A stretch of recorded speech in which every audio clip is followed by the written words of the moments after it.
Le cercle arctique est une immense zone entourant le pôle Nord. Il traverse plusieurs pays dont la Russie, la Norvège, la Suède, la Finlande ou le Canada. Une organisation a vu le jour il y a quelques années pour veiller à la préservation de cet espace dont la nature et les populations sont menacées par les changements climatiques notamment. Un espace qui constitue une véritable vigie pour notre planète. Donc lorsqu'on regarde un peu les changements climatiques en Arctique, on observe environ une perte des étendues de glace à la fin de l'été, à la fin de la saison de la fonte, d'environ la moitié. Donc on a perdu la moitié des glaces depuis une trentaine d'années. Puis en termes de volume, on a perdu jusqu'à 75 % du volume des glaces en Arctique. Il y a le permafrost aussi, les sols gelés qui diminuent en étendue. Il y a beaucoup de changements qu'on observe là-bas. Puis effectivement, si on peut revenir en arrière, il faut vraiment faire quelque chose, puis maintenant. Plus on agit tôt, moins les mesures à prendre vont être grandes. Pendant 2 jours, des représentants du milieu universitaire, des populations nordiques, des secteurs privés et publics se sont réunis à Québec pour évoquer la question de la préservation de l'environnement du cercle arctique, mais aussi sa gouvernance, son développement économique et durable, avec pour grand témoin et meilleur soutien le prince Albert II. Même si on n'est pas un pays de l'océan Arctique, qui donne sur l'océan Arctique, on peut se sentir concerné. D'ailleurs, je crois qu'il faut que tous les pays se sentent concernés, parce que ce qui se passe dans les régions polaires a des conséquences sur le climat, sur différents aspects de notre environnement marin, mais aussi météorologique et climatologique. Et donc, tout le monde devrait se sentir concerné. Je crois que c'est une multitude de petites actions, mais c'est aussi des idées comme celles que j'ai pu mettre en avant ce matin, de trouver un instrument juridique qui puisse mieux protéger l'océan Arctique et par conséquent la surexploitation aussi des ressources, qu'elles soient halieutiques, ou qu'elles soient d'hydrocarbures, ou qu'elles soient minérales.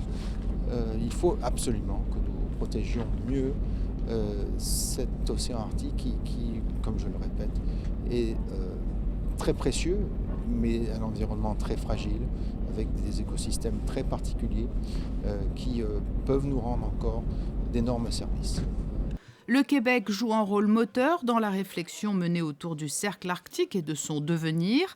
La principauté entretient des liens privilégiés avec cette région canadienne et a noué des partenariats environnementaux sous l'égide de la Fondation Prince Albert II de Monaco. Une nouvelle convention a été signée cette semaine à Québec. À la fois un plaisir et un honneur pour nous de recevoir en la personne du Prince Albert la principauté de Monaco ici chez nous, de poursuivre cette grande collaboration et d'en profiter pour réitérer notre admiration pour le travail de Son Altesse avec sa fondation, mais de Monaco également, particulièrement avec les océans au cours des années, des décennies même qui ont précédé.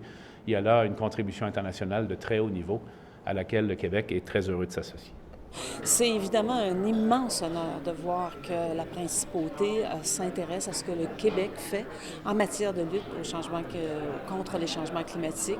Ça donne aussi beaucoup de notoriété à l'action du Québec parce que nous sommes un État fédéré, mais nous croyons beaucoup au rôle que peuvent jouer les États fédérés dans cette question qui est très importante pour la planète. Illustration concrète de ces partenariats entre le Québec et la FPA2, un atlas subventionné par Monaco vient de voir le jour. Il porte sur la biodiversité du nord du Québec. On avait signé une première convention cadre en 2008.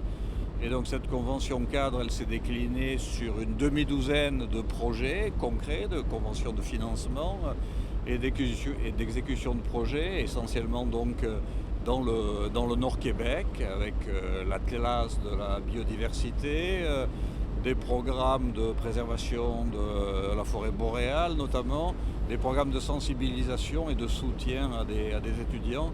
Donc on a pensé que 8 années après, il était bon effectivement de réitérer ça, de l'élargir d'ailleurs très vraisemblablement. Et c'est pour ça que, outre les administrations publiques, le Plan Nord, qui est l'entité, je dirais, qui gère l'aménagement du Nord-Québec, est un des partenaires de cette nouvelle convention qui, bien entendu, aussi intègre la branche canadienne de la Fondation.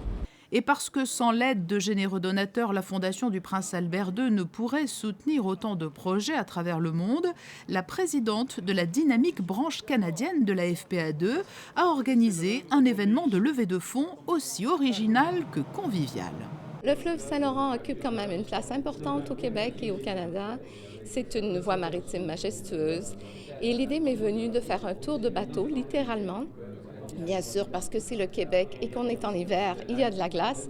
Alors, quoi de mieux qu'un remorqueur brise-glace pour aller sur le fleuve Saint-Laurent à ce temps-ci de l'année? Et nous sommes allés faire un tour entourés de gens du monde des affaires, de la science, des gens du milieu du droit. Et nous avons eu tout simplement, entre amis, je dirais, entre grands amateurs et passionnés de la nature, cette discussion si importante, si névralgique. Ça se voulait un petit forum au sein du forum de l'Arctic Circle. La croisière à bord du remorqueur était aussi un double clin d'œil historique destiné à commémorer la visite du prince Albert Ier dans l'estuaire du Saint-Laurent en 1868 et la venue en 1981 du prince Albert II qui navigua déjà à l'époque sur le Saint-Laurent à bord de la Jeanne d'Arc.